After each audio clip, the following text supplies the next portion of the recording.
I never thought I would be alone in my old age. Irma and I planned to grow old together, sitting on the porch of our house in Chula Vista and watching our grandchildren play on the lawn. How often life laughs at our plans. 4 years have passed since I buried my wife, and the feeling of emptiness in the house has not gone away.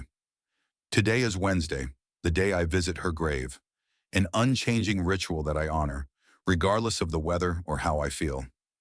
I adjusted my tie, looking at my reflection in the hallway mirror. 68 years old, and I still can't give up the habit of dressing appropriately, even if I'm just going to the cemetery.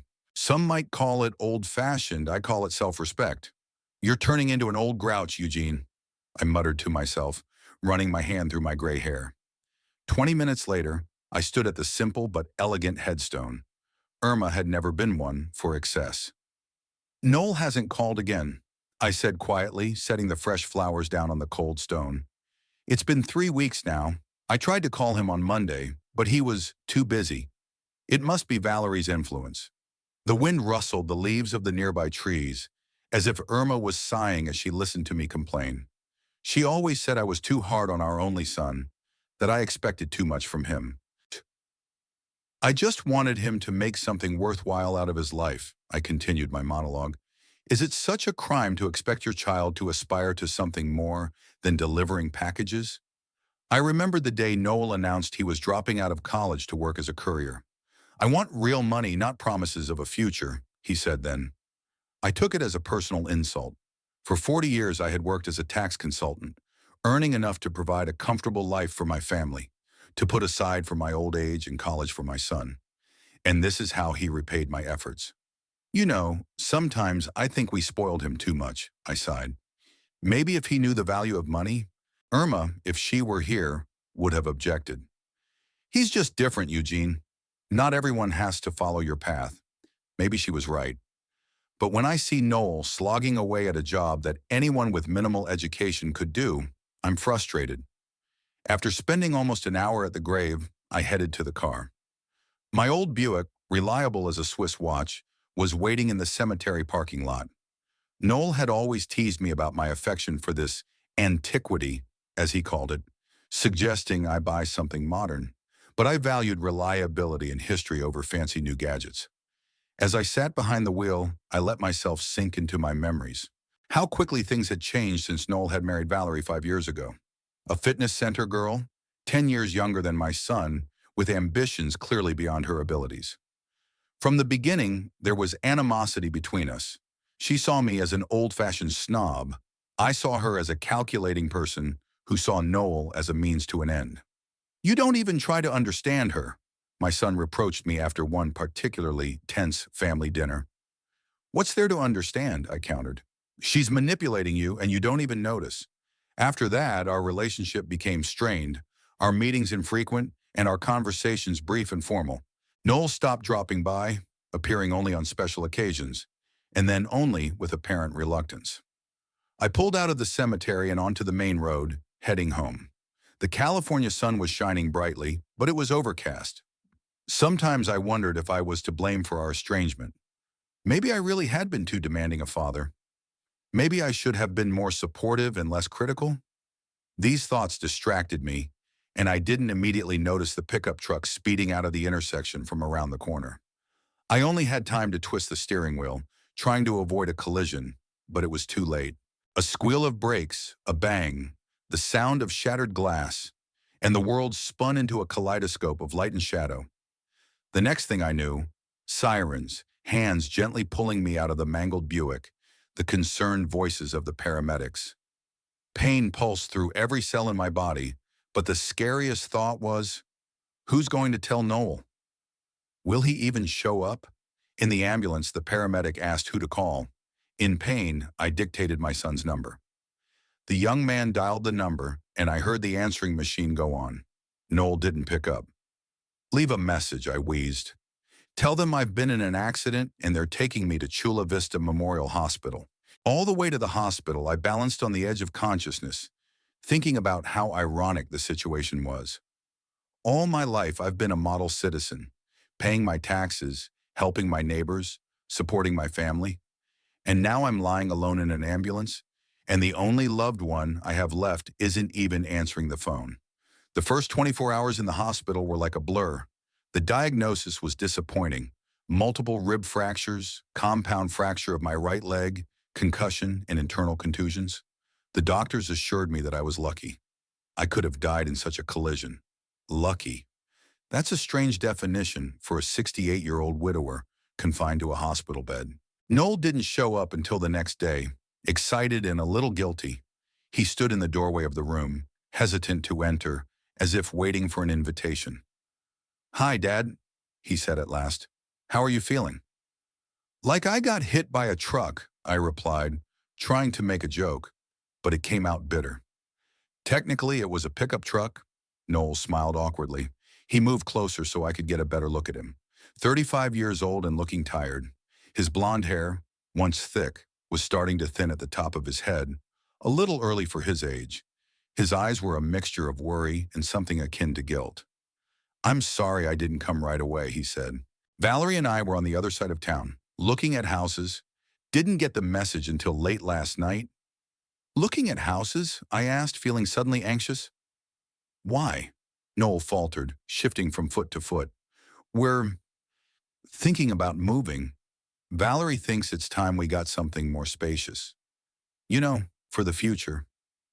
For the future could only mean one thing. "Is Valerie pregnant?" I asked her directly. No, Noel answered quickly. Just, planning ahead." I chuckled. Knowing Valerie, planning ahead meant status and glamour, not practical necessity. "And how are you going to pay for something more spacious on a courier's salary?" I couldn't resist a barb. Noel's face tensed, a familiar reaction to my criticism. He'd snapped at me before, but now he just shut down. "I got a promotion," he said dryly. "I'm route coordinator now."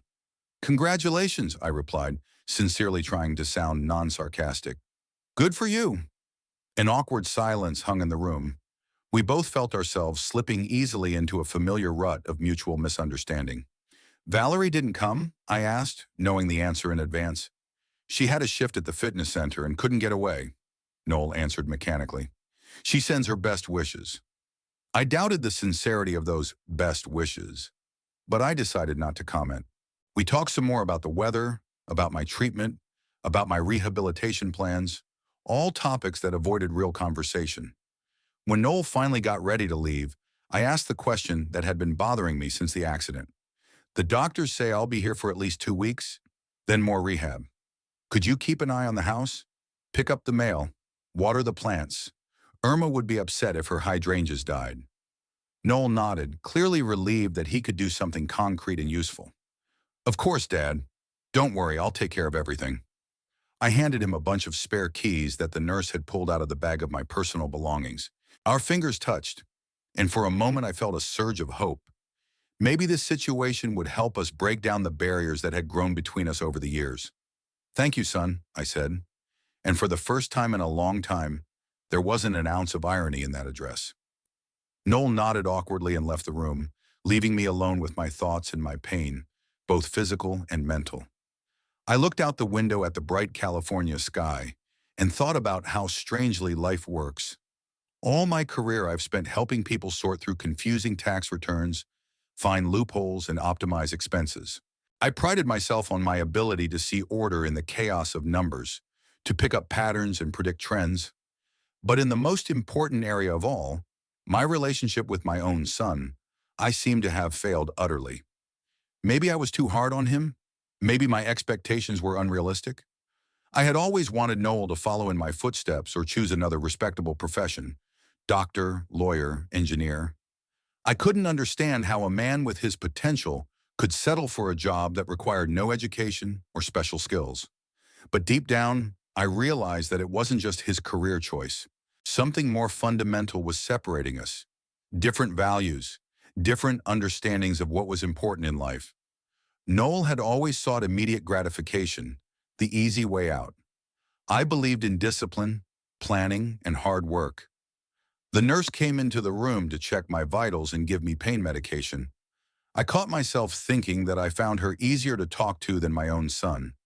"You need to rest, Mr. Quincy," she said as she adjusted the IV. Try not to worry. Focus on getting better. I nodded, closing my eyes. It's easy to say not to worry, especially when you feel something important slipping between your fingers and you don't know how to hold on to it. Sleep came unexpectedly quickly, carrying me away from painful reality into merciful darkness. The hospital days stretched slowly, as if time had decided to take a break. I was accustomed to an active life. Even after retirement, I didn't allow myself to languish at home. Daily walks in the neighborhood, reading financial magazines at the corner cafe, chess sessions with other retirees in the city park. My routine was clear and full. Now I was bedridden, and the only entertainment was watching the nurses change bandages and IVs. "How are we feeling today, Mr. Quincy?" Emily, the young nurse, asked cheerfully as she entered the room. "Oh, we feel like we've been run over by a truck," I replied, emphasizing that we. "And how do you feel, Miss Emily?" She smiled, having gotten used to my grumbling. "I assume that means the pain is moderate?" She deftly checked my vitals. "Dr. Parker says you're improving faster than expected." At my age, faster than expected still means agonizingly slow. I sighed, but without much bitterness. Emily was one of the few nurses I liked. She didn't fuss, didn't look pitying, just did her job and occasionally kept the conversation going, sensing when I was in the mood for it. "Did your son come in yesterday?" she asked, changing the IV. "No." I tried to keep my voice neutral. "He has a job, a family. Busy man." "Of course," she nodded, but I could see the shadow of disapproval in her eyes. Nurses are quick to realize which patients are lonely, even if they don't complain. When Emily left, I tried to concentrate on the book Dr. Parker had brought me, some contemporary novel he thought was gripping. But my thoughts kept returning to Noel. I remembered him as a little boy, an inquisitive boy with bright eyes who followed me around, inundating me with questions. Why is the sky blue? How does the television work? Where does the sun go at night? In those days, I was a hero, able to answer any question, solve any problem. When exactly did I go from hero to burden in his eyes? It probably started when I was a teenager. I expected him to have the discipline and responsibility I'd absorbed in military school. But Noel was different. Dreamy, a little distracted, preferring computer games to household chores. "You're raising a wimp, not a man," my father said to me one day when he saw me doing Noel's math homework for him. His words struck a chord with me. The next day, I made Noel join a wrestling class to learn to stand up for himself. He hated every minute of training, but he lasted almost a year before I gave up and let him go. And then there was college, the first real crack in our relationship. I insisted on an economics major at a prestigious university, even though Noel gravitated toward art and wanted to study photography. "That's not a real profession," I declared at the time. "Get a solid major first, and then photograph as much as you want as a hobby." He enrolled as I wanted him to, but only lasted 2 semesters. Then there was that memorable conversation. "I'm leaving the university," he said at dinner, looking down at his plate. "What do you mean, I'm leaving?" I put my fork down. "In the middle of the school year? I've been offered a job with a courier service. Good pay, growth prospects." "Growth prospects?" I couldn't contain my laughter. "As a senior courier?" His face petrified, and his eyes, so similar to Irma's, filled with resentment. "At least I'll be earning my own money instead of spending yours on an education I don't need." Irma intervened then, trying to smooth things over, but it was too late. Something important had broken between us that night. I sighed, coming back to the reality of the hospital room. Maybe I really had been too harsh. Maybe I should have listened more to his desires instead of imposing my vision of success. My musings were interrupted by the sound of an incoming message on my phone. I reached for the nightstand, wincing at the pain in my ribs. The screen showed a new message from Noel. Unusual, he usually preferred to call or not commiserate at all. I opened the message and felt the blood rush from my face. "Your house is sold. Bye." I reread those 4 words over and over again, unable to believe my eyes. This had to be some kind of mistake, a cruel joke, or maybe Noel had sent this message to the wrong person. With trembling fingers, I dialed his number. The beeps, long, annoying. Dropped it. Tried again. Same thing. My house. The place where Irma and I lived for 30 years. Where we raised our son. Where we kept all our memories, photos, letters. where the hydrangeas she loved so much grew in the garden. Sold? How was that possible? I didn't sign any documents. I didn't give my consent. It's absurd, absurd. But deep down, I began to realize what had happened. Power of attorney. 3 years ago, after Irma's death, when I'd had a minor heart attack, I'd executed a power of attorney for Noel. In case I couldn't make decisions, I explained to the notary. It was an act of trust, a sign that despite our differences, I trusted my son to do the right thing if something happened to me. And that's how he used that trust. I felt a heaviness building in my chest, and it had nothing to do with broken ribs. The pain was deeper, more piercing. Betrayal. That's what it was called. Nurse Emily returned to the room and immediately noticed the change in my condition. "Mr. Quincy, are you feeling ill?" She quickly approached the bed, checking my pulse. "Your heart rate is rapid. Do you feel pain in your chest?" I shook my head, unable to explain that it wasn't physical pain that was bothering me. "It's just bad news," I said, pointing to my phone. She delicately didn't ask, but insisted on calling the doctor.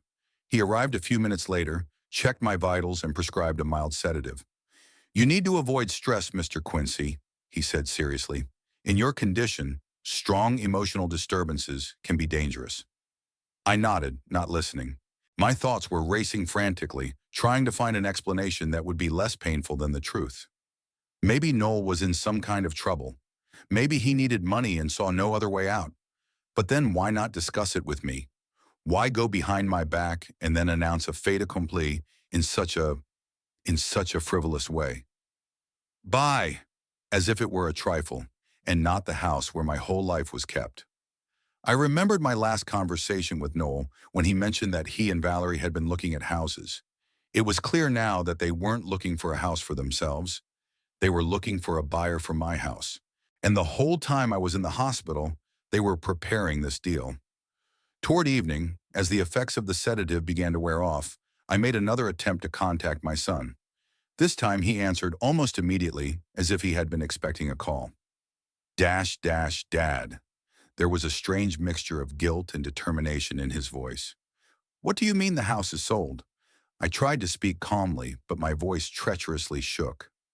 Silence on the other end of the line, then a deep sigh.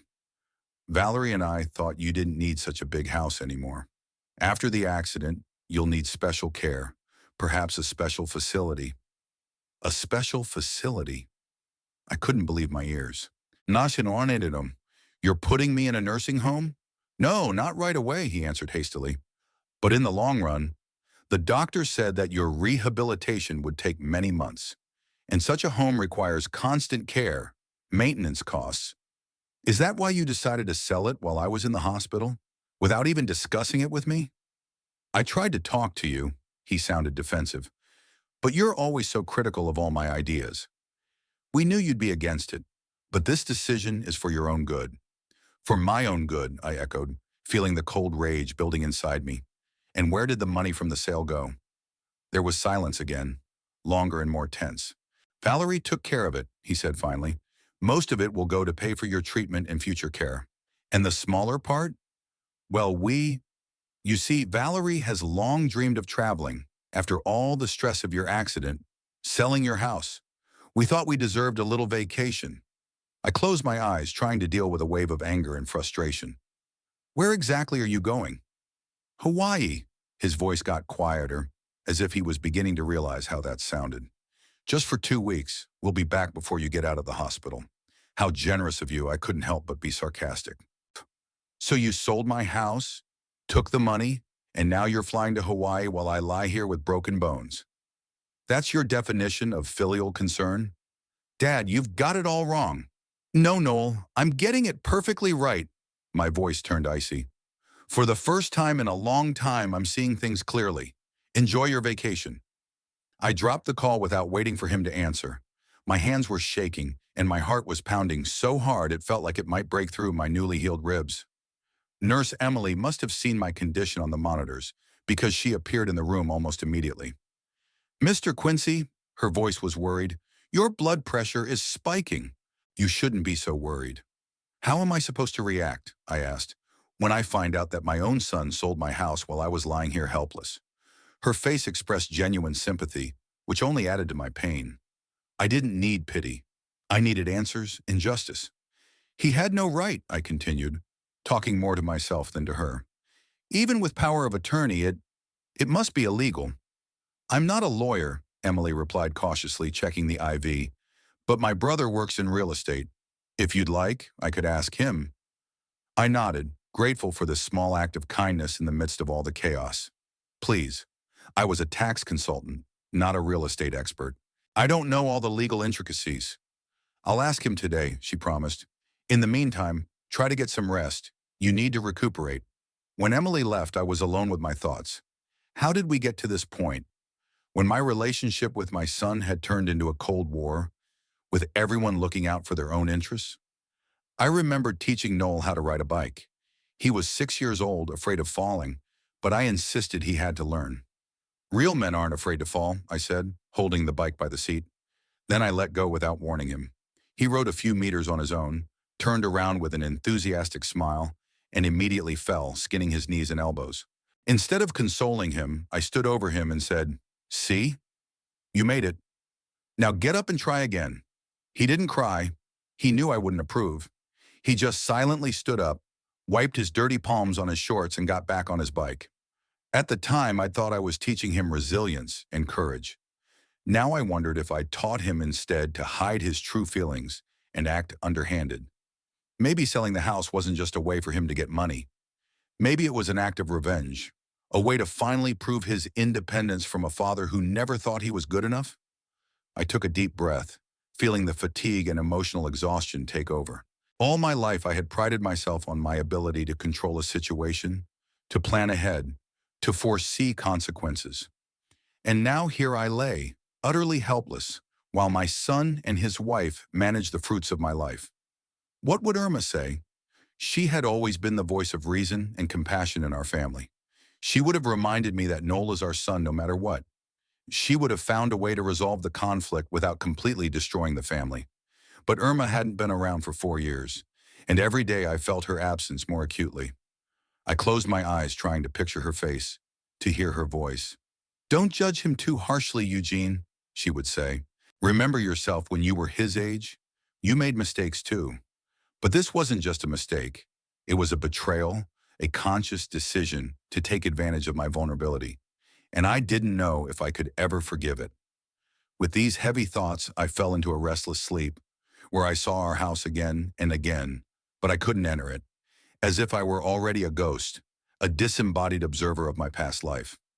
The next few days passed in a strange daze. I followed all the doctor's instructions, took my medications, underwent procedures, but my thoughts were far away. In front of my eyes was our house, light blue with white shutters and veranda, where Irma and I liked to sit in the warm evenings, watching the sunset. A house where every corner held memories of years gone by. "You're very quiet today, Mr. Quincy," Emily remarked during her morning rounds. "Has the pain gotten worse?" I shook my head. No, it wasn't the physical pain. She crouched on the edge of the bed, a gesture beyond the normal duties of a nurse. "I talked to my brother about your situation. He said it depends on the wording of the power of attorney. If it was worded correctly, with restrictions on such transactions, you have a chance of contesting the sale." "Sonny, thank you." I thanked him sincerely. I don't remember the exact wording, but it didn't seem to explicitly authorize the sale of the property. The power of attorney was for managing accounts and making medical decisions if I became incapacitated. Emily nodded. "Then you should consult a lawyer. My brother recommended the law clinic at City College. They often take on elderly cases for free or for a minimal fee." "I can afford a good lawyer," I objected. But then I remembered that my major accounts were now probably locked up. At least they could have been before Noel had access to my finances. Emily squeezed my hand understandingly. "You don't have any other relatives who might be able to help?" I shook my head negatively. Irma was an only child, her parents long dead. My brother Robert lived in Florida and needed care himself due to advanced dementia. "Just friends, but I don't want to drag them into this unpleasant story." "Sometimes we need to let others help," Emily said softly. "It's not weakness, but wisdom." Her words made me think. All my life I'd prided myself on my independence, on solving my own problems. But now the situation demanded a different approach. Perhaps you're right, I admitted reluctantly. There is one person who might be able to help. Perkins Holt, an old friend and colleague of mine. We worked together in the IRS before we started our own consulting firm. Would you like me to give him a call? Emily suggested it. No, I'll do it myself. I picked up the phone. But thanks for the offer and for the information from your brother. She smiled and left the room, leaving me alone with my thoughts in the phone. I found Perkins' number in my contacts and pressed call, hoping he hadn't changed the number in the 2 years we hadn't spoken. Eugene? His voice, husky from age and years of cigar habit, sounded surprised. Haven't heard from you in a while. Something wrong? You could say that, I grinned wryly. I'm in the hospital, Perk. I was in a car accident a week ago. God damn it, he exclaimed. Really? Why didn't you call sooner? Didn't want to bother you. You know me. I paused. But I need help now. Noel, my son, he sold my house while I was lying here.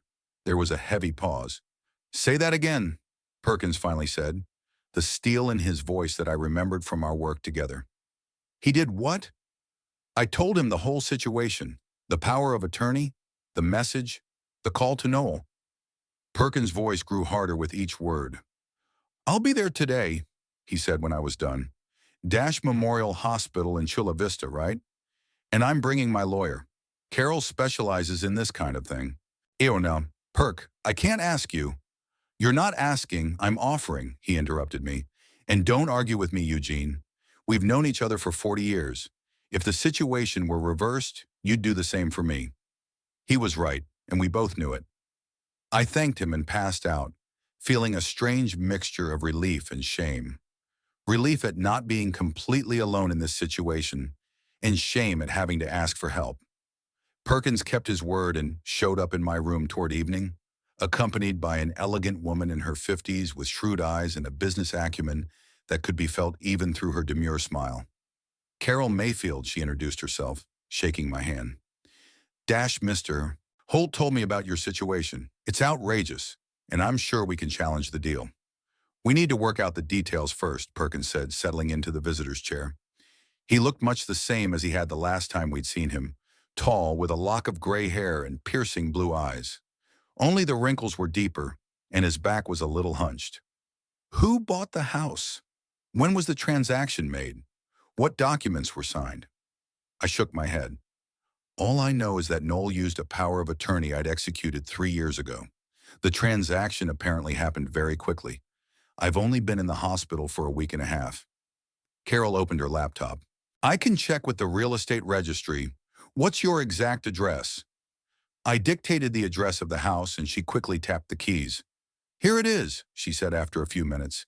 The deed was registered 4 days ago. Buyers are a Turner couple. The seller is Noel Quincy, acting under a power of attorney. The price, she raised her eyebrows, $425,000. What? I couldn't believe my ears. The house is worth at least $600,000. Exactly, Carol made a note in her notebook.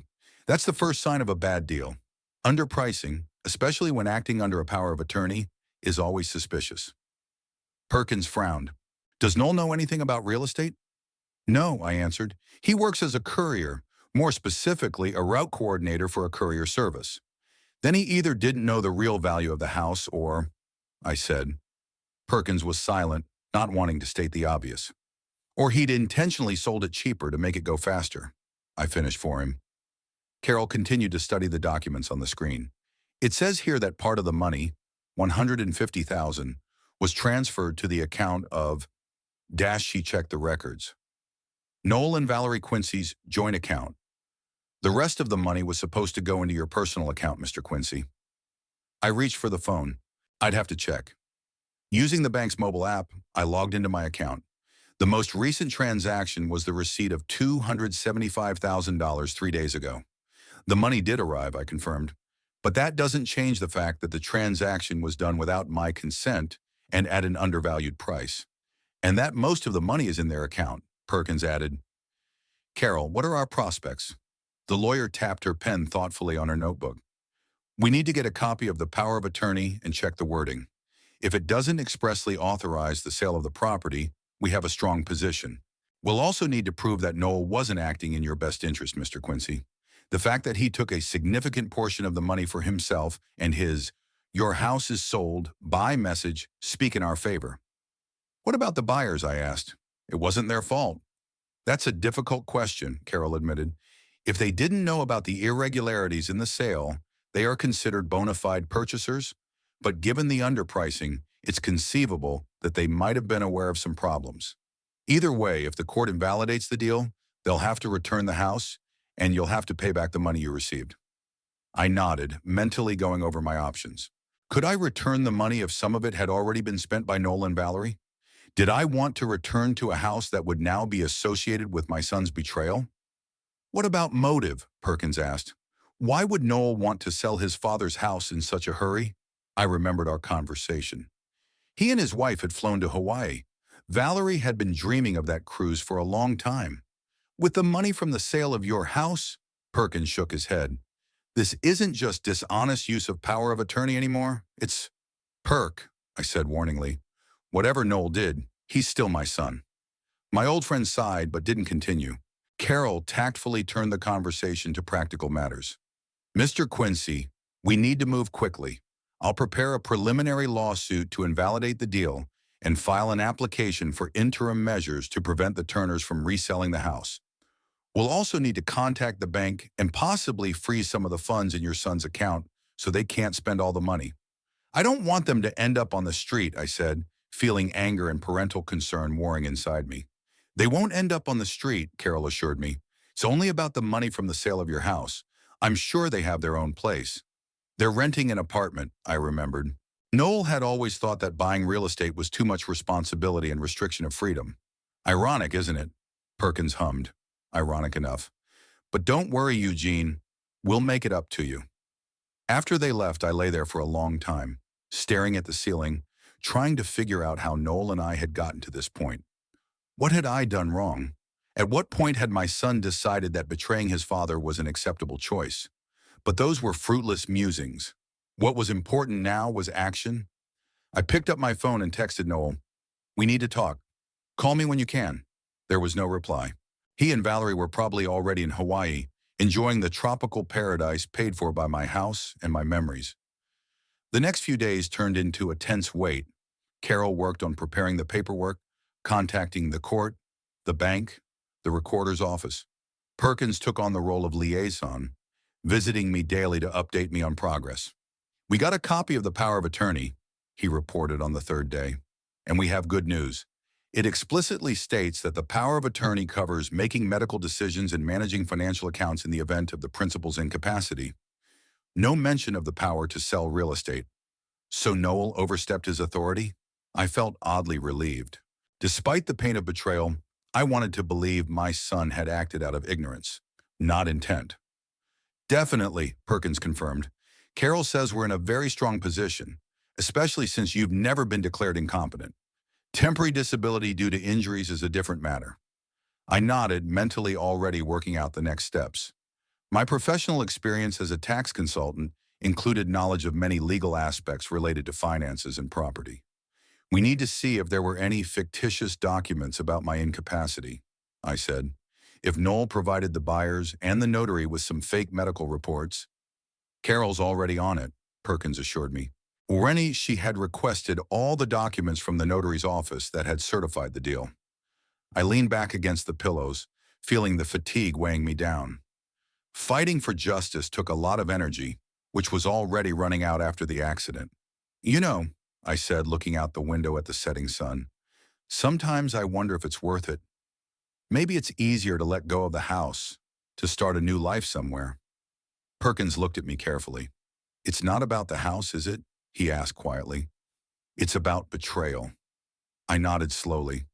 He'd always been able to read me like an open book. I couldn't just let him think that this behavior was acceptable, that it's okay to sell someone else's house, take the money, and go on vacation with no responsibility. Then we keep fighting, Perkins said firmly. And we will win, Eugene. You have the stubbornest temper of any man I know, and the sharpest mind when it comes to legal loopholes. I smiled weakly. remembering how Perkins and I had worked on particularly complicated tax cases. We were called IRS terriers. We never let a case go if we sensed a violation. "Thank you, Perk," I said sincerely. "I don't know what I'd do without you." He waved it off, clearly embarrassed by the show of gratitude. "You'd have done fine. You always do." But we both knew this time was different. It wasn't just the legal side of things, but the emotional side as well. I needed the support of a friend to get me through my son's betrayal. That evening, Emily's nurse brought me printouts from the internet, pictures of a luxury cruise ship bound for Hawaii. "My brother works for a travel company," she explained. "He said there's a Hawaiian paradise cruise going on right now, a 2-week trip visiting 4 islands. The cost per couple is about $15,000 if you take a cabin with an ocean view." I looked at the pictures: a snow-white liner, swimming pools, restaurants, entertainment programs. $15,000. About 10% of the amount Noelle and Valerie had taken for themselves. Where did the rest of the money go? "Thank you," I said to Emily. "That's useful information." After she left, I called Carol and shared that information with her. She promised to check to see if there had been any other large expenditures from Noel in Valerie's joint account. If they had spent a significant amount of money, it would make it difficult to recover, she warned. But we could still claim the refund. I agreed, feeling the resolve building inside.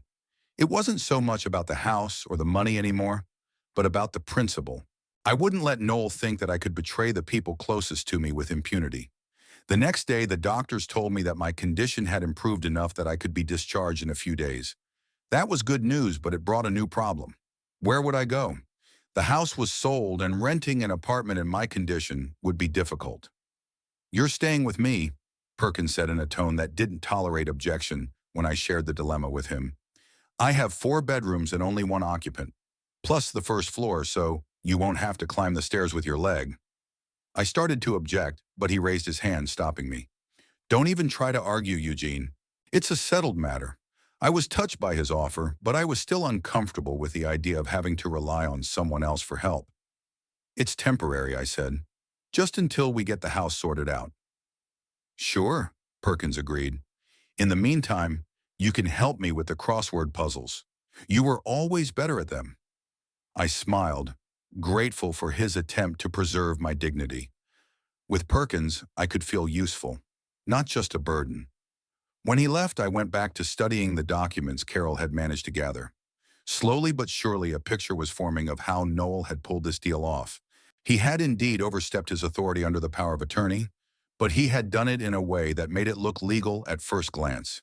In the paperwork submitted to the notary was a copy of a medical certificate of my condition after the accident, which indicated temporary incapacity, a term that could be interpreted in many different ways. Using my experience as a tax consultant, I began to identify other irregularities in the deal's execution. There was no independent appraisal of the value of the house.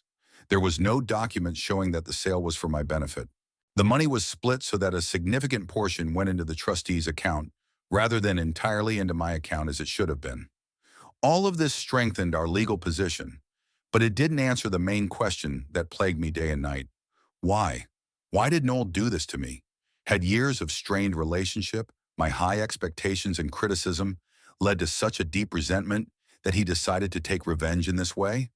Or was it Valerie's influence? I had never hidden my opinion of her. I thought she was shallow and calculating. Perhaps she'd encouraged Noel to take such action, convincing him that I didn't deserve loyalty. Whatever the reasons, the result was the same. My only son had betrayed me, taking advantage of my helplessness. And as I thought about it, I felt not only pain, but a growing resolve. I'm not going to let them get away with this. When they got back from Hawaii, they were in for a nasty surprise. The day I was discharged from the hospital came sooner than I expected. Dr. Parker entered the room with a cheerful smile, holding my medical records. "Mr. Quincy, this is goodbye," he announced. "Your recovery is going even better than we predicted. Your ribs are healing well, the concussion is no longer bothering you, and with your leg—" He looked at my plastered right leg, he said. "It's going to take a little longer." "How long?" I asked, mentally preparing for the answer. 5 to 6 more weeks in the cast, then rehabilitation." The doctor handed me the prescriptions and instructions. "Emily will explain your medication regimen and tell you about future visits." Do you have someone to help you at home? Relatives? I felt bitter at the word relatives, but kept my expression neutral. A friend kindly offered his help. He's coming to pick me up soon. The doctor nodded, apparently picking up on my reluctance to discuss the family situation. That's fine. Don't forget the follow-up exam in 2 weeks.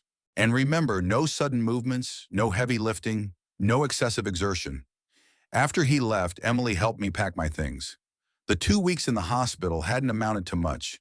The books Perkins had brought, toiletries, a couple changes of clothes. My phone beeped, a message from Perkins saying he was already in the parking lot.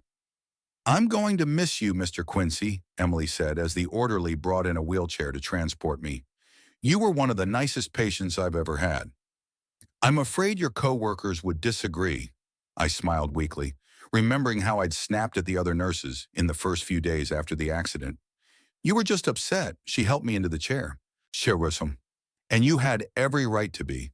It's not every day you get in a car accident and, she stammered, apparently remembering the situation with my house. And you don't have a house, I finished for her. Thank you, Emily, for everything. She nodded, and I noticed the tears glistening in her eyes. It was strange how sincere human bonds could form in a short time. Perkins was waiting at the main entrance, leaning on his cane, a tribute to the arthritis he'd developed in recent years. When he saw me in my wheelchair, he grinned. Nice pair of cripples, he grumbled. But his eyes were relieved that I was feeling better. The orderly helped me into Perkins' car, an old but immaculately maintained Cadillac. So here we are, two veterans of the IRS, Perkins said as we pulled out of the hospital parking lot. Only I hadn't planned for it to be under these circumstances. I nodded, looking out the window. The city looked the same as it had 2 weeks ago, but something was subtly different. Perhaps it was myself. Perkins lived in a spacious one-story house in a quiet neighborhood, only 20 minutes away from my former home.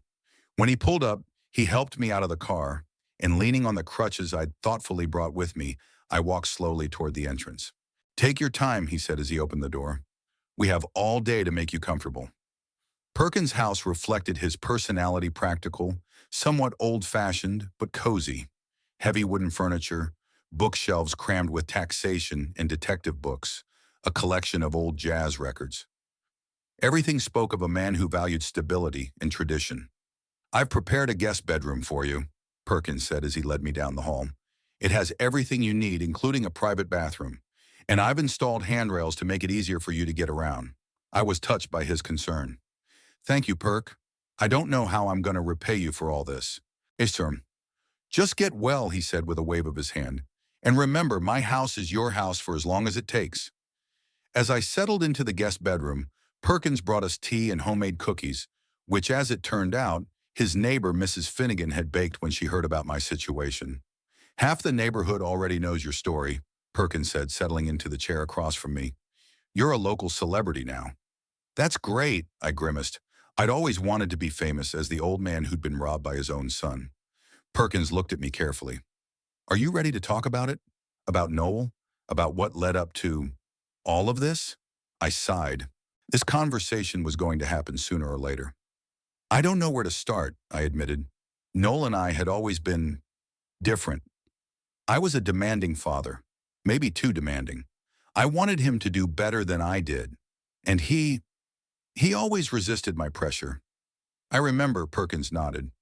When he dropped out of college, you were furious, came to my house in the middle of the night, emptied a bottle of my best whiskey, and ranted about the ingratitude of today's youth. I smiled weakly, remembering that night. Irma called you then, looking for me. Yeah, and she said if you didn't come home, she'd personally throw all your stuff out on the street. Perkins chuckled. She was the only one who could put you in your place. The mention of Irma brought a familiar dull ache to my chest. I often wondered how she would have handled the situation. Probably better than I had. She was always defending Noel, I said quietly. Said I was pushing him too hard.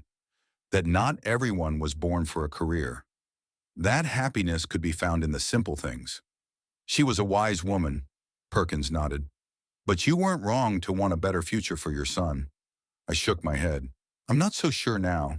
Maybe if I'd listened to her more, if I hadn't been so stubborn. Maybe our relationship with Noel wouldn't have deteriorated so badly. Perkins sipped his tea, staring thoughtfully out the window. When did Valerie show up? When things got really bad? I grinned wryly. 5 years ago, Noel was 30, and I just about resigned myself to the fact that he'd never marry. And then he brought her to a family dinner, beautiful, confident, 10 years younger than he was. Said they met at a fitness center where she worked as a receptionist. And you immediately disliked her? Perkins asked shrewdly. Not right away, I tried to be honest. At first I was glad Noel had finally found someone. Irma was gone by then, and I felt lonely. I hoped Valerie would inspire him, maybe even push him to do something more. Shianarin. But that didn't happen. No. It soon became clear that I was choosing my words, not wanting to sound prejudiced. She had plans for him. And those plans didn't include getting close to his old man father. She wanted a nice life, traveling, expensive things. And for some reason, she thought I was in the way of that. Perkins frowned. Did she think you were hiding money? Or that you were spending Noel's inheritance? Something like that, I sighed.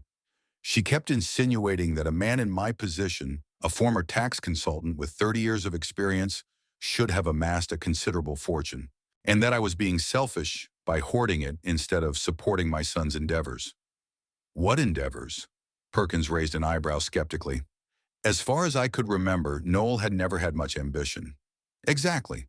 But Valerie wanted him to start his own business, some kind of organic food delivery or something. Asked me for startup money, and you said no? Of course, I shrugged. I was willing to help if I saw serious intentions and a solid business plan. But all they presented were a few enthusiastic phrases about a growing market and a unique business model. A typical scheme that would burn through in 3 months. Perkins nodded, fully understanding my position. As former tax consultants, we've seen a lot of failed business ideas. And this was the beginning of the end? Yes. I leaned back in my chair, feeling the fatigue coming on again. Valerie thought I was deliberately preventing them from developing. Started turning Noel against me.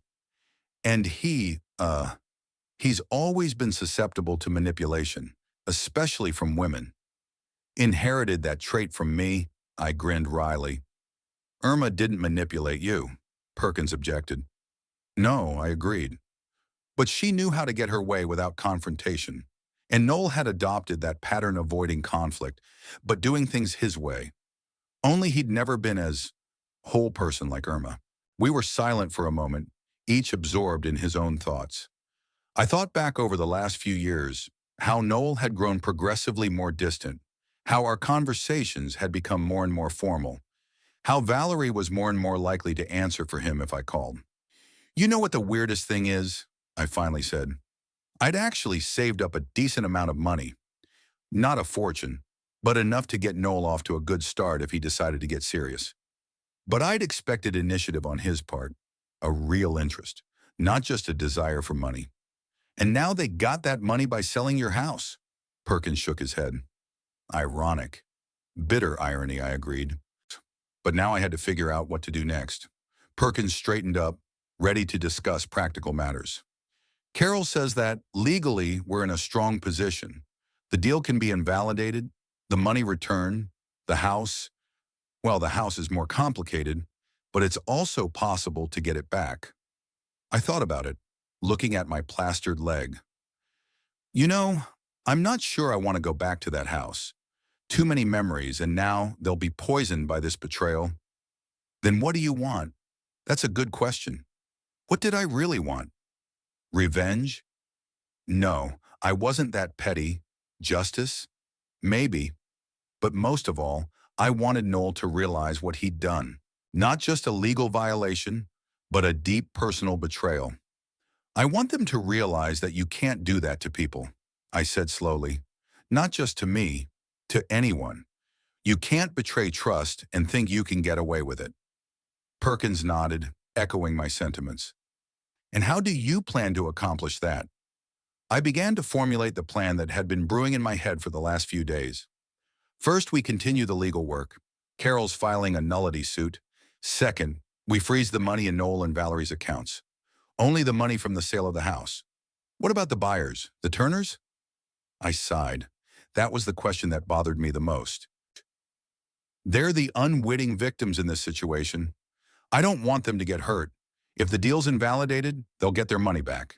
But if they've already moved in, started renovations, we could offer them a compromise, Perkins suggested. Maybe sell them the house officially at market value. That way, they'd have the house they wanted and you'd get fair compensation. That idea seemed reasonable to me. Yeah, it could work, but first we have to freeze the money in Noel's accounts. Otherwise, by the time they get back from Hawaii, there'll be nothing left. Carol's already filed a petition with the court, Perkins said. Now we had to wait for a decision. I nodded, feeling strangely relieved that the process had begun. We weren't just discussing the situation anymore. We were taking concrete steps. There's something else. I paused. I want to talk to Boyd Tate. Perkins raised his eyebrows in surprise. Our old colleague from the legal department, is he still working? Yeah, in private practice. We've kept in touch over the years. He specializes in trusts and powers of attorney. I think his advice would be helpful. Good idea, Perkins agreed. The more experts we have on our side, the better. I pulled out my cell phone and dialed Boyd's number. After a brief exchange of greetings, I briefly explained the situation. Boyd listened in silence, only occasionally asking clarifying questions. This is a serious breach of trust, he said finally. Your son hadn't just overstepped his authority under the power of attorney. He'd used it for his own benefit, in direct contravention of the law. A trustee is obliged to act solely in the interests of the principal. What is your advice? I asked. You have two ways, Boyd replied. A civil suit, which your attorney is already preparing, and potentially a criminal fraud case. The second path is more drastic and could have serious consequences for your son. I closed my eyes, trying to deal with the wave of emotion. A criminal case? No, I couldn't go that far. I don't want to file a criminal complaint, I said firmly. Despite everything he's done, he's still my son. I understand, Boyd sounded relieved. Then let's focus on the civil suit. I can serve as an expert witness if you need me to. And Eugene, he paused. I'm sorry you're going through this. After the call, Perkins brought more tea and sandwiches, a domestic concern that reminded me of the times with Irma. So, he said as we started our late lunch, the plan is to freeze the money, file a nullity suit, negotiate with the Turners. What else? I thought about it, running through all the possible scenarios in my head. Mom. We need to be prepared for Noel and Valerie to come back sooner than we expect. If they find out about the account freeze, they might try to counteract it. You think they're capable of anything else? Perkins looked worried. I don't know, I answered honestly. I thought I knew my son, but now... I shrugged. Either way, it's best to be prepared for anything. Perkins nodded, agreeing with my caution. Speaking of preparedness, he said, standing up, I've got something for you. He left the room and returned with a small box. What is it? I asked, accepting it. Open it. Perkins smiled.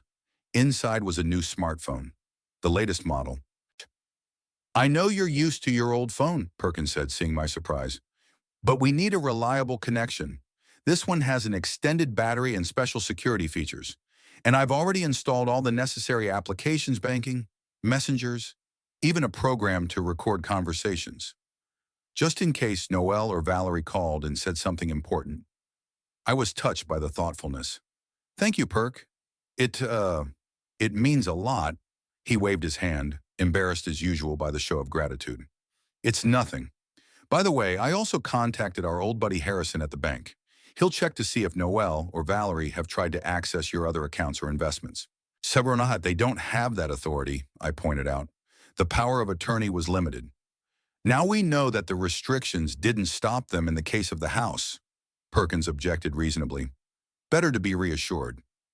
He was right, and the thought was causing a new wave of anxiety. If Noel could get around the power of attorney restrictions once, what was to stop him from trying again? Fortunately, most of my savings were in the form of investments, and access to them was protected by additional security measures. By late afternoon, I was feeling very tired from the excitement of the last few days and the unusual activity after the hospital. Perkins noticed this and helped me get settled in for the night. Get some rest, he said, turning on the nightlight. We have a lot to do tomorrow. Carol promised to come with news of the court decision. Alone, I lay in the dark, staring at the ceiling and thinking about how strange life had turned out. Instead of a peaceful old age next to my beloved wife, I found myself in someone else's house, fighting for justice against my own son. But even in this bitter situation, there was a ray of light, the support of friends who did not leave me in a difficult moment. Perkins, Carol, Boyd, even Emily the nurse. They all showed that human kindness exists even when those closest to you betray. With that comforting thought, I finally drifted off to sleep, feeling for the first time in days that I was not alone in my struggle. Waking up in the morning at Perkins' house, I was surprised to find that I felt better than I had in days. The physical pain was receding, although the leg in the bulky cast was still uncomfortable. But most importantly, there was a sense of control, replacing the helplessness that had plagued me in the hospital. After breakfast, prepared by the caring Perkins, Carol, who had arrived early that morning, and I sat in the living room to discuss the next steps. The news was encouraging. The judge had issued a preliminary order freezing the accounts, Carol said, laying the documents on the table. All funds received from the sale of the house are now inaccessible until the final judgment. How quickly would that work? I asked, realizing that time was of the essence. The banks have already been notified, Carol replied. The accounts should be frozen by noon. I glanced at my watch. It was 11 in the morning. If Noelle and Valerie hadn't checked their accounts yet, they were in for a nasty surprise. What about the date for the preliminary hearing? Perkins asked, handing us coffee. In 2 weeks, Carol took a sip. Excellent coffee, Mr. Holt. My late wife's secret recipe, Perkins smiled. 2 weeks is good, Eugene. Enough time to gather all the evidence and prepare properly. I nodded, wondering what would happen when Noelle and Valerie returned. According to my calculations, their cruise would be over in 4 days. By then, they'd know for sure about the freeze in the lawsuit. I suggest we be proactive, I said, setting my cup aside. Send them an official letter notifying them of the lawsuit so they can't say they didn't know. That makes sense, Carol agreed. I'll have the documents ready today. Where should I send them? Do you have their home address? Yeah, in the South Chula Vista neighborhood. An apartment they've been renting for 3 years, I dictated. But it might be a good idea to send a copy to email, too. That way they'll get the notice even though they're on a cruise. Good idea, Carol wrote down Noel's email address. The afternoon was spent preparing documents and discussing strategy. By evening, we had sent the official notification, both electronically and by regular mail. Now all that was left was to wait for a response. The response came faster than I expected. At about 9 p.m., my new phone rang. Noel's name popped up on the screen. I showed the phone to Perkins, and he nodded, turning on the call recording app. Yeah, question mark, I answered in a neutral tone. Dad, Noel's voice sounded tense, with a hint of panic in it. What's going on? We just got some letter from a lawyer, and our accounts are locked up. What do you think is going on? I tried to speak calmly, though my heart was pounding with excitement. It's a misunderstanding, he said quickly. I was acting in your best interest. The house was too big for you alone, especially after the accident. I just wanted to sell my house without my consent, take most of the money, and fly to Hawaii, I interrupted him. Is that how you acted in my best interest? Silence on the other end of the line. Then I heard a woman's voice, muffled but insistent. Valerie was obviously nearby, saying something to Noel. We can talk when we get back, he finally said. Explain everything in person. I'm sure we can resolve this misunderstanding without lawyers and courts. There is no misunderstanding, Noel, I said firmly. You broke the law. You misused the power of attorney. You sold the house at an undervalued price, and you transferred a substantial amount of money into your personal account. This is all subject to legal action. Silence again, then a rustle. Valerie must have picked up the phone. Eugene. Her voice sounded honeyed, but with a hint of irritation. Let's not make a big deal out of this. Yes, we may not have acted in a completely conventional way, but it was for your own good. You need money for treatment, and the house needs constant upkeep. We just solved those problems in one fell swoop. And at the same time, we decided to spend $150,000 on a cruise? I said sarcastically. What? She raised her voice. A cruise costs $15,000, no more. And where did the rest of the money go, Valerie? I asked. $135,000? There was another rustle, muffled voices. They were obviously arguing. Then Noel spoke again. Dad, let's not discuss this over the phone. We'll be back in 4 days and we'll explain everything. And this money, it's not spent, just set aside for investment. You've always said we should invest. In that case, you'll be explaining not only to me, but to the judge, I remained adamant. The preliminary hearing is scheduled 2 weeks after your return. Are you seriously suing us? Noel's voice shook. Against your own son? I felt something inside me clench. Despite the betrayal, he was still my child, the boy I'd once taught to ride a bike. Did you leave me a choice? I asked quietly. When you sold my house behind my back? I thought you'd be grateful, Noel suddenly blurted out. All my life you've said that I wasn't good at making decisions, that I wasn't proactive enough. And when I finally did something decisive, I couldn't believe my ears. You call betrayal decisive? There was another exchange on the other end of the line. Then Valerie's voice, now without any pretense of softness. Look, Eugene, we're all adults. Let's just agree like civilized people. What do you want? The money? We'll get it back, even though it's a big blow to our plans. It's not just about money, Valerie, I said. It's about trust. It's about respect. Basic decency. You can't put a price on any of that. Oh, God, she said irritably. Don't start with the moralizing. You're always doing that, looking down on us like we're some unreasonable children. Noel's been trying to prove to you for years that he's worthy of respect, but you won't see it. I could hear Noel trying to calm her down, but Valerie was on fire. How many times do you have to put up with this? She continued. We live in a tiny rented apartment while you alone occupy a huge house. Noel's working a job she hates, and you keep talking about making the right choice. And when we pitch you a business idea, you look at us like we're idiots when you haven't even bothered to look at the details. Valerie, that's enough, Noel finally intervened, and I heard him take the phone away from her. Dad, I'm sorry. This has gone too far. Let's meet when we get back. No lawyers, just you and me. I took a deep breath, trying to gather my thoughts. Valerie's outburst had revealed the depth of resentment and jealousy they both obviously felt for me. Was I really such a callous father? Had I really been so ignorant of my son's needs and desires? I don't think a face-to-face meeting will change anything, Noel, I finally replied. The case is already in court. The accounts have been frozen. If you have anything to say it through your lawyer. Lawyer? His voice sounded lost. We don't have a lawyer, and we don't have the money for one now either. I almost gave in to pity, but then I remembered his message. Your house is sold? Bye. Such callous negligence did not deserve compassion. The court will appoint a public defender for you if you can't afford a private one, I said dryly. That'll be all. Wait, Noel sounded desperate. Dad, I didn't mean for this to happen. I thought I was doing what was best. What's best for who, Noel? For me or for you? I didn't wait for an answer and ended the call. Perkins turned off the tape and looked at me sympathetically. Are you okay? I nodded, though inside I was seething with conflicting emotions. They both don't realize what they've done, I said. Valerie thinks I'm an arrogant old man who's interfering with their happiness. And Noel, I shook my head. He justifies his betrayal by saying he was trying to take the initiative I'd always expected of him. Perverse logic, Perkins grumbled. But, in a way I understand them. I don't condone it, but I understand the motivation. They feel like failures around you.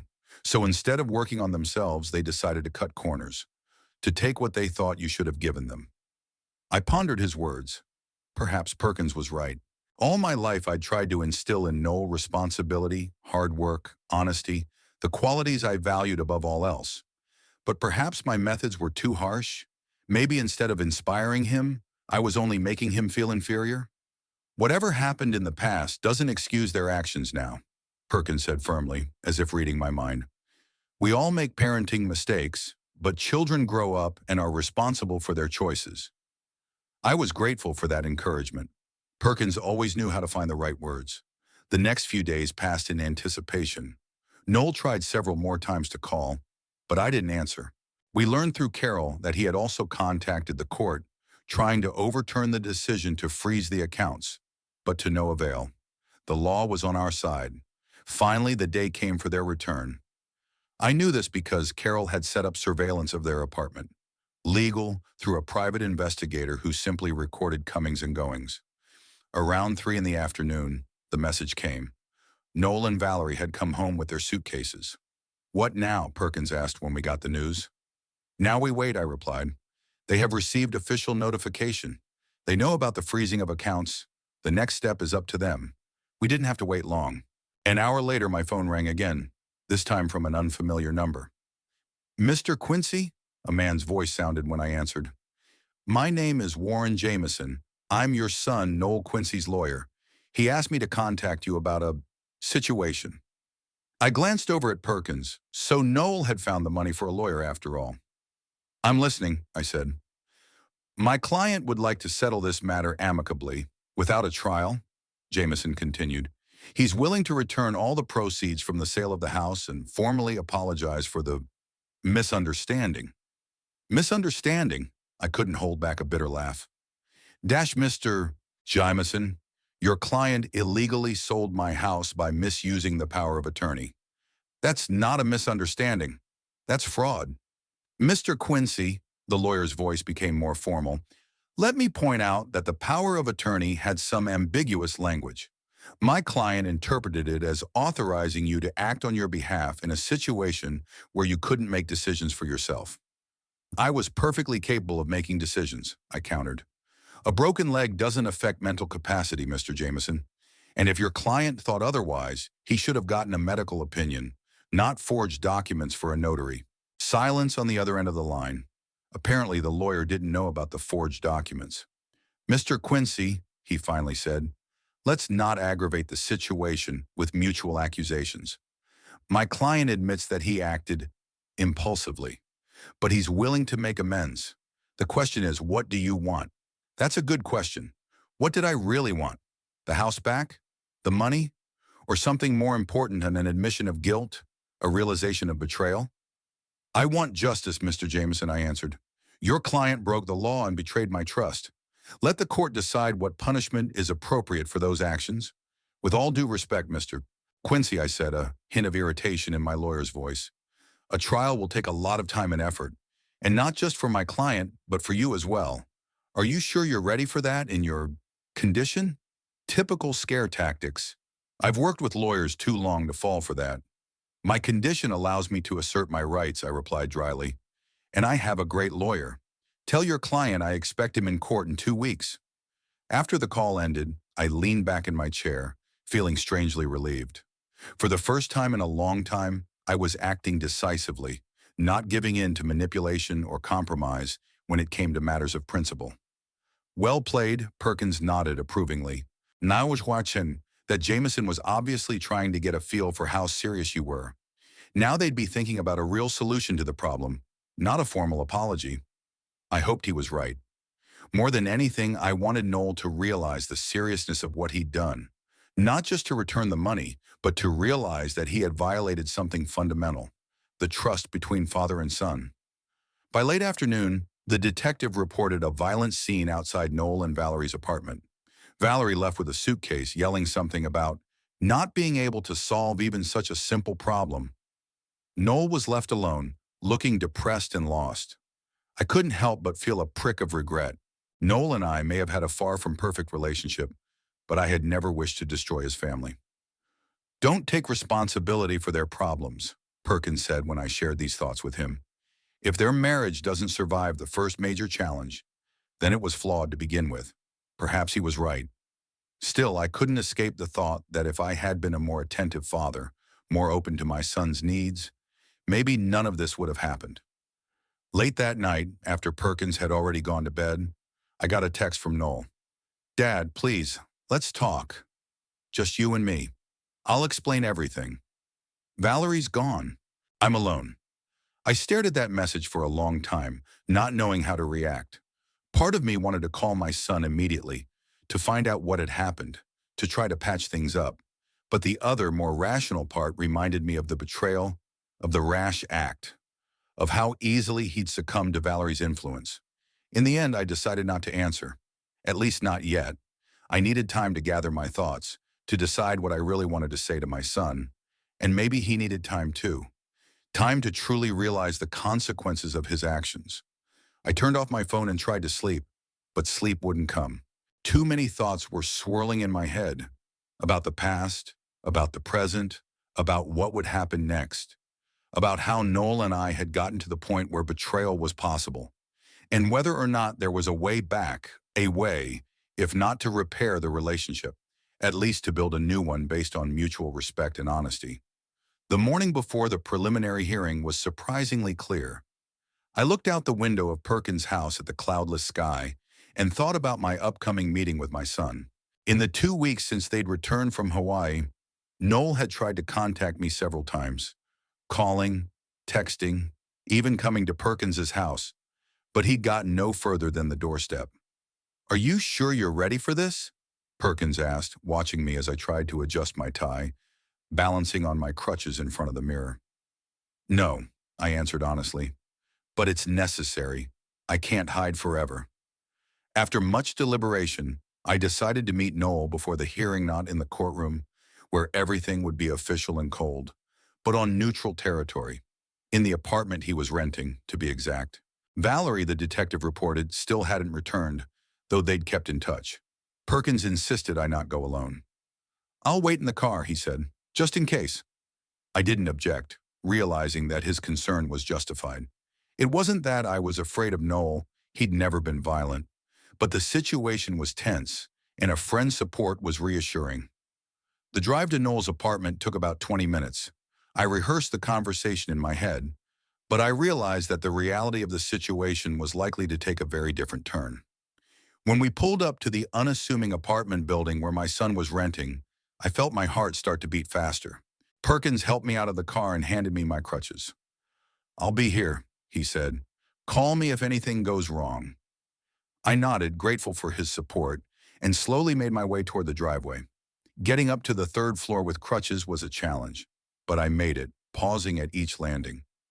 Finally, I found myself in front of the door, with the number 307. Taking a deep breath, I pressed the bell. The door opened almost instantly, as if Noel was standing right behind it, waiting. He looked gaunt and aged, the circles under his eyes, the wrinkled shirt, the sloppily combed hair. Not the carefree vacationer he was supposed to be back from Hawaii. "Dad," he breathed out, clearly surprised to see me. You're here. Can I come in?" I asked, trying to keep my tone neutral. "Yes, of course." He stepped aside, letting me in. "Careful, there's a threshold." The apartment was small but neat. The living room was connected to the kitchen, minimal furniture, a few pictures on the walls, mostly landscapes, no family photos. I noted the stack of boxes in the corner. It looked like Noel was moving, or at least getting ready to move. "Have a seat," he said, pointing to the couch. "Do you want anything? Tea? Coffee?" "No, thanks." I sank down onto the couch, putting my crutches next to me. "I've come to talk, Noel." Before the hearing. He nodded, taking a seat in the chair across from me. His hands nervously rubbed the edge of his t-shirt, a habit from childhood that came out when he was tense or feeling guilty. "Did Valerie leave?" I asked, even though I already knew the answer. "Yeah," he sighed. "Said she couldn't be with a man who couldn't stand up for himself. That I should have solved the problem with you instead of letting our accounts freeze. And how did she think you were supposed to fix the problem?" I couldn't contain my sarcasm. "I don't know," Noel shrugged. "Probably convince you to drop the lawsuit," or he trailed off, or find another way to get the money. I looked at my son carefully, trying to figure out what was going on in his head. "Noel, why did you do this?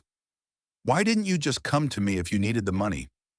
He looked up at me, and I saw a mixture of shame and resentment in his eyes. "You wouldn't have given it," he said simply.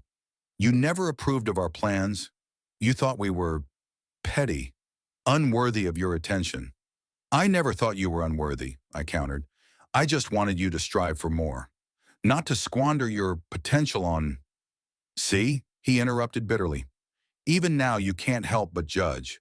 Always that tone of superiority, always that I know better. You know what the most frustrating thing is, Dad? That I'm still trying to live up to your expectations.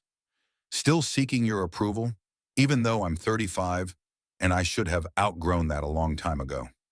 His words hit me deeper than I expected. Was I really that kind of father? The one whose approval had to be earned, not the one who supported unconditionally? If you felt that way, why didn't you ever talk about it? I asked. Would you have listened? He grinned unhappily. Every time I tried to explain that I wanted to go my own way, you took it as laziness or lack of ambition. When I dropped out of college, you didn't talk to me for a week. When I got a job as a courier, you said I was burning through my potential. Even when I married Valerie, I never criticized your choice of wife, I objected. Not with words, Noel agreed, but your eyes spoke for you. You looked at her as a misunderstanding, as a mistake I'd made. I wanted to object, but I knew there was some truth in what he was saying. I really had never hidden my disappointment with Noel's choice, both in my career and in my personal life. At that moment, the apartment door opened, and Valerie appeared on the doorstep. She froze when she saw me, then entered with determination, dropping her bag on the floor. What a nice meeting, she said with obvious sarcasm. Family reunion? Valerie, Noel stood up, looking suddenly tense. Dash, I didn't know you were coming. Obviously, she gave him a cold look, then turned to me. Well, Eugene, you've made your point. Accounts frozen, Noel's reputation damaged, our plans ruined. Happy? I met her gaze calmly. Valerie, you stole my house and my money. Be thankful I didn't file a criminal complaint. Stole? She snorted. We relieved you of the burden of maintaining a huge house that you are unable to maintain at your age and with your injuries. We acted in your best interest. Was the cruise to Hawaii in my best interest too? I couldn't contain my sarcasm. Her face flushed slightly, but she quickly pulled herself together. 15,000 was a drop in the bucket compared to the total amount. We planned to invest the rest, to create a business that would make a profit for you too. Even if I believed that, I said, you had no right to make those decisions behind my back. Because you would never approve them? She countered. You always thought we weren't smart enough, not ambitious enough. Organic food? That's a fashion fad, she mocked my voice. And now it's a billion-dollar industry. But no, the great tax consultant, Eugene Quincy, knows better. I looked at Noel, expecting him to intervene, but he stood silently, eyes downcast, letting Valerie speak for both of them, as apparently always happened. Perhaps I was too critical, I admitted, turning to both of them. But that doesn't excuse cheating and stealing, and that's enough to know that we're not on the same path. What does that mean, Noel asked, worried for the first time in the whole conversation. It means that our relationship is over, I said firmly. I'm taking my house through the courts, the money is going back to the rightful owners, and you and I, Noel, will no longer be a part of each other's lives. You're, giving up on me? His voice trembled, and for a moment I saw in him the little boy I'd once taught to ride a bike. No, Noel, I shook my head. You gave up on me when you decided to sell my house behind my back, when you chose money and a cruise over honesty and respect. Some things can't be undone with an apology. But we can try, he sounded desperate. I'll get the money back, every dime of it. We can start over. No, I was adamant. Trust is broken, and I'm too old to spend my remaining years trying to rebuild it. Better to make a clean break. Valerie looked at us with undisguised satisfaction. I told you, Noel, she said. Your father will never forgive. He'd rather give up his own son than admit that he too might have been wrong. I admit my mistakes, I objected. I was too demanding a father, too stingy with praise, too fixated on my idea of success. But that doesn't excuse betrayal. So what now? Noel asked. Just, the end. Yes. I stood up, leaning on my crutches. We'll meet in court, finalize the formalities with the house and the money, and then we'll go our separate ways. I'm going to move, start a new chapter of my life. I suggest you do the same. Valerie went to the stack of boxes in the corner and started going through them. I've already started, she said coldly. I've come to get the rest of my things. I'll leave the keys to the apartment on the table. You can keep paying rent if you want, but I'm moving out. Valerie, Noel took a step toward her, but she stopped him with a gesture. Don't, Noel. We've already talked about this. I gave you a chance to work out the house and the money. You couldn't. I don't want to be a part of this mess. I watched this scene with mixed feelings. On the one hand, I couldn't help but feel some satisfaction that Valerie, who I felt was a negative influence on my son, was leaving his life. On the other hand, it pained me to see Noel's family fall apart, even if it wasn't a perfect family. As for the trial, I said, breaking the awkward silence, I'm willing to compromise. Both of them turned to me in surprise. What kind of compromise? Noel asked. I won't press for criminal prosecution, I said, and I'm not even willing to insist on getting the house back if we can negotiate a market value settlement with the Turners. But the money you took for yourself must be returned. Every dime of it. But we don't have that money, Valerie exclaimed. I mean, we have it, but it's in a frozen account. When the court declares the deal invalid, the accounts will be unfrozen, I explained, and you will transfer this money back to me or directly to the Turners if we agree to keep the deal. And if we don't? Valerie asked defiantly. Then there will be a full-blown lawsuit, I replied firmly, with possible criminal consequences. With those words, I headed for the exit. At the door, I turned around one last time. Goodbye, Noel, I said quietly. I hope you find what you're looking for, but it will be without me. I walked out, closing the door behind me, and slowly started down the stairs. Each step was difficult, not only because of the crutches, but also because of the weight on my heart. I had just severed the last connection to the family I had once had. Now I was truly alone. But along with the pain came a strange relief. No more pretending, no more hoping to improve a relationship that had been poisoned by years of misunderstanding and now betrayal. I could finally let go of the past and focus on the future, whatever it might be. Perkins was waiting in the car as promised. When he saw the look on my face, he didn't ask any questions, just helped me into the seat and started the engine. Home? He asked. Yes, I answered. But not for long.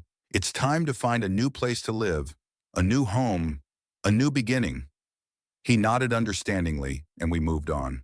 I didn't look back at the windows of Noel's apartment. Some roads end, and there was no point in standing at an intersection looking back. It was time to move forward, alone, but with dignity, and perhaps with a new understanding of myself and my place in the world.